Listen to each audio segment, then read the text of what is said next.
It's hard for me to meet people these days because not many people can understand that I'm an open book and I just speak. I have nothing to hide. In fact, I'm kind of proud of the things that I've done with my life. Unfortunately, people are so judgmental. Mental. That they just shut down once they hear that someone's been investigated by the FBI.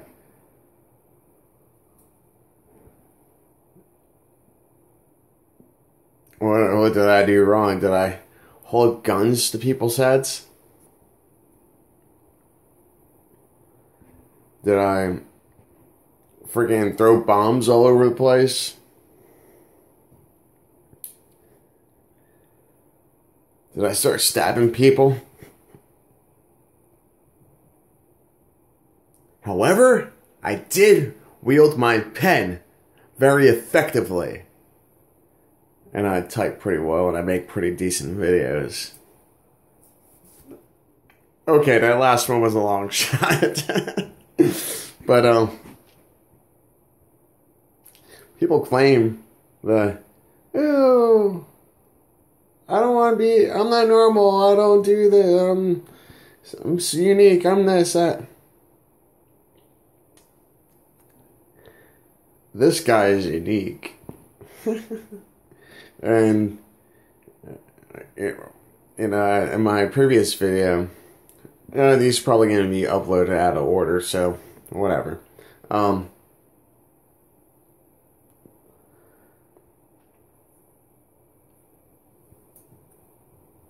I was speaking about how I'm on these online dating sites, and you know what? I am perfectly freaking human. And I'm utilizing my resources to freaking meet people. It's been a long time since it's hard to meet people these days. And you know what? It's getting a lot harder, people.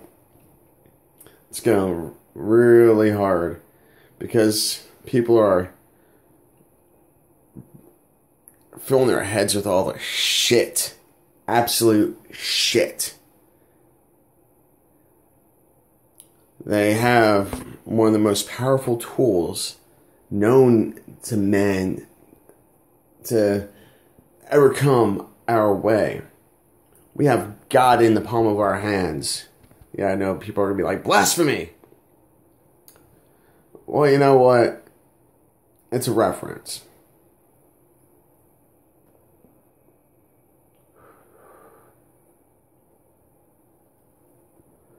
Google, why is the sky blue?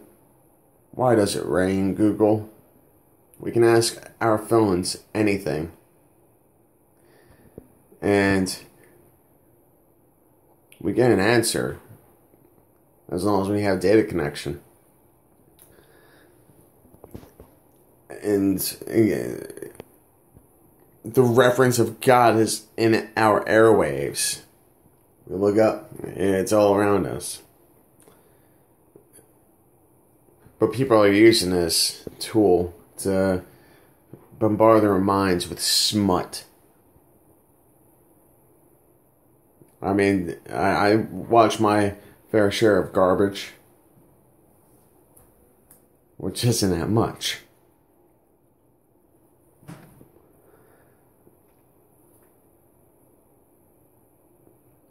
I experience more garbage by interacting with people, because most of them do not have the wherewithal to actually comprehend what is going on in this world and what is actually happening to their savings and what is happening to their future and what's happening to their kids that are growing up in these broken homes. I'm trying to do something about it and I'm demonized, which is why people judge me. Because people have, the smut machine has contaminated their poor brains into thinking that I'm a bad guy.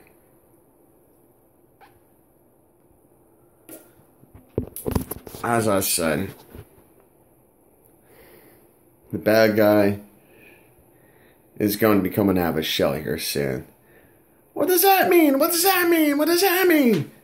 It means I'm taking my education, or the education that I'm bringing to my growing audience, to a whole new level.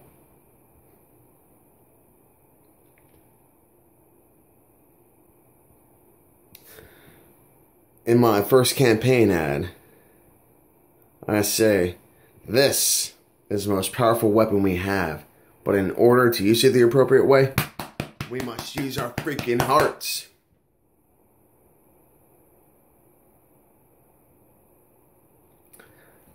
Get it, get it, get it, get it.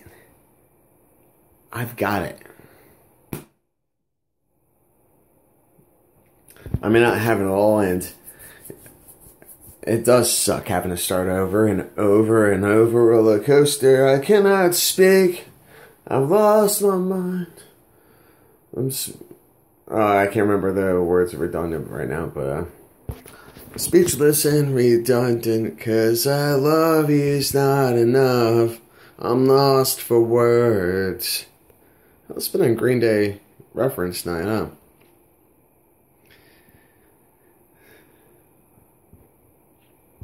Alright, let me give people a taste of what the education I'm going to bring forth. Back in the day, check it out. We had air rifles that were pretty damn stealthy. And pretty damn effective. Our technology has improved significantly. We have polymers, we have epoxies. We've refined the metallurgy process.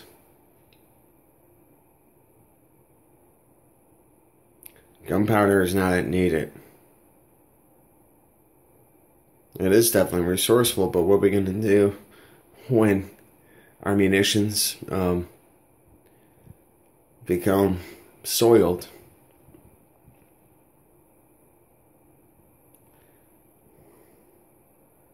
At the same time, electromagnetic pulse weapons, railguns, handheld railguns,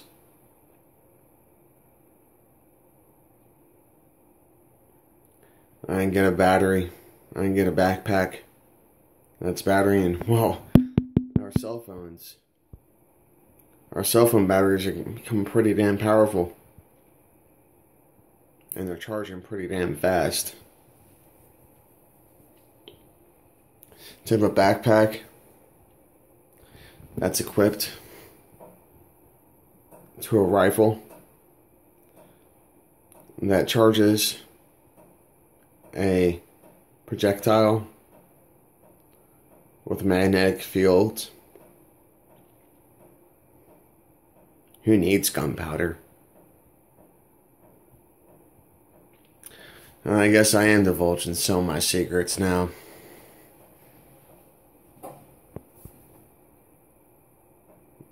Maybe this is the way I actually have to do it. Pardon me. Because, most of the people who research me, they only cherry pick, and when they see the title of this video, they're gonna skip right over it.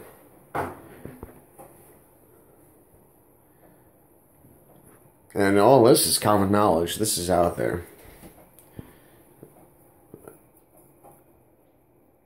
At the same time, this is called asymmetric warfare.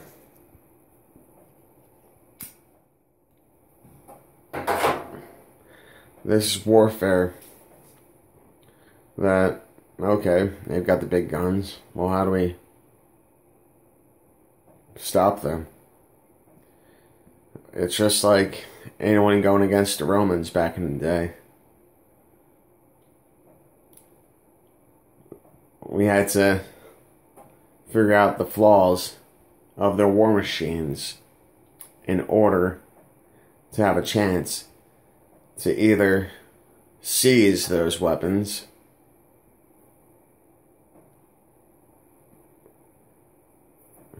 or to dismantle them.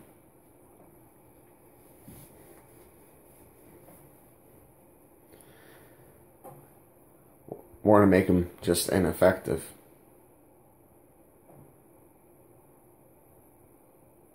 There's a lot of smart people in this world.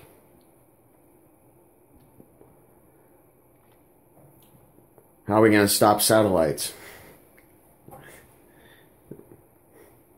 I'm still working on that one. How are we going to stop ground penetrating radar? I'm not really too certain about that one. I mean, we can go down pretty damn deep and figure out seismic activity and find out where cavities are.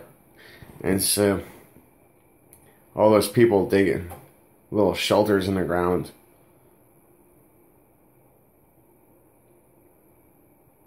they can be found with relative ease. A person's best bet is, well, not even an open field. Send out a search party, person, on a plot. We have a plot right here. Well, here, this is our plot. We can just send out, I can't really do it, but this is the distance of the plot that we're trying to figure out. And while we put one here and one there, we space them out within the effective range of the ground penetrating radar devices, and overlap at the weak points, and we can narrow down where that bunker is.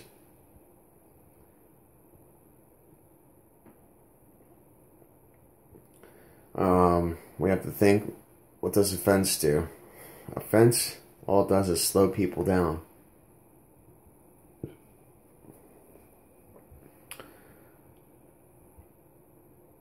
In order to stay alive, a person needs to stay active. And, well, don't show the enemy where the oasis is. Bug out.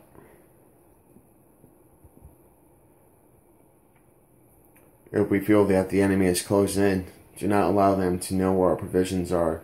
Do not allow them to know that we have provisions. Do not let them know that we have resources for them to get their own resupply with. Those are our resources.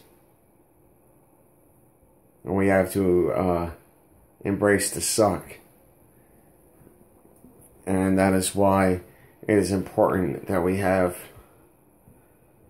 multiple layers of defense to protect the tribe. And the thing is, the tribe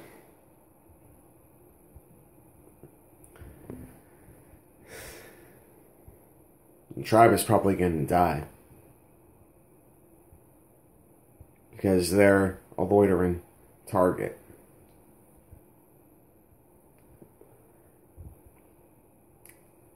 We can't really do too much to help them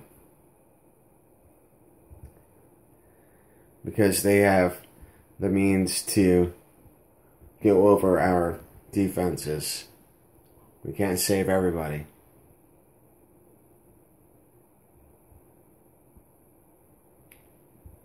That is why not everyone can know everything that's going on.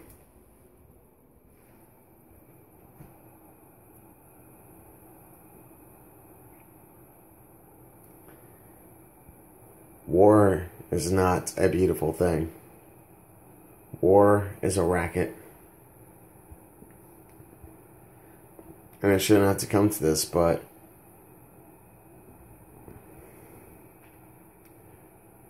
it is.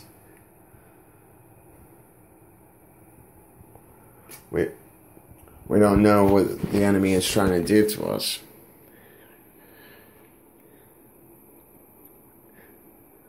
If they're trying to kill us all, they're going to kill us all. If they're trying to take us prisoner, we actually have a chance. Allow for boots to come on the ground.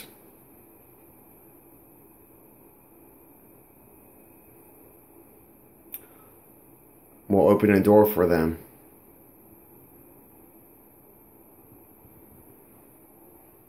And that's where we focus our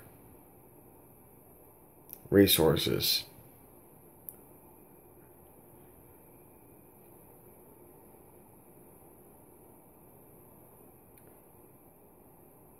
At the same time, we need to set up decoys. We can't allow people to know everything that's going on. Or we have to, just like back in World War II, the Americans actually set up inflatable tanks so that the spies of the opposition did not actually... I mean, from aerial view, it's kind of hard to distinguish a real tank from a fake tank at that point in time. Now we have high-resolution cameras.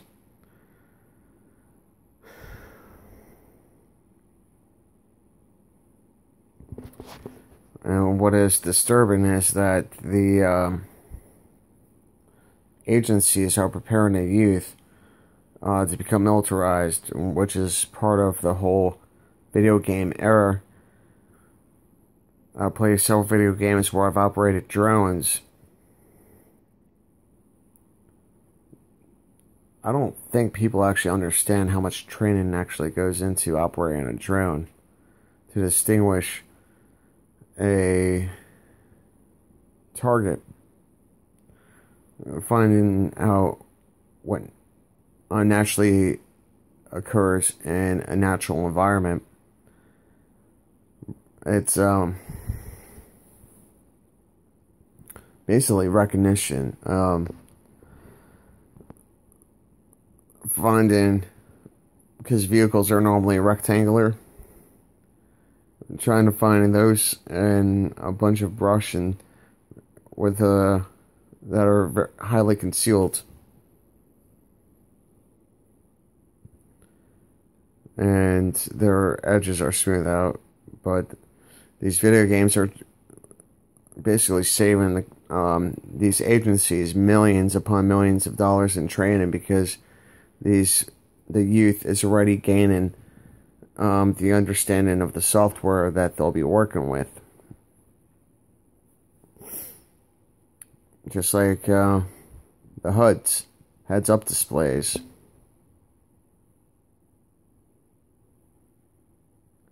It's only a matter of time. Well, actually, the technology just came out into the open that the NATO is using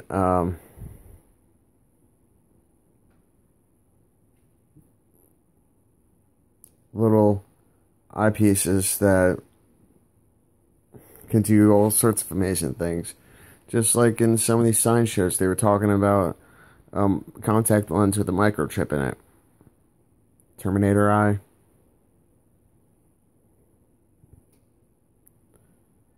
And to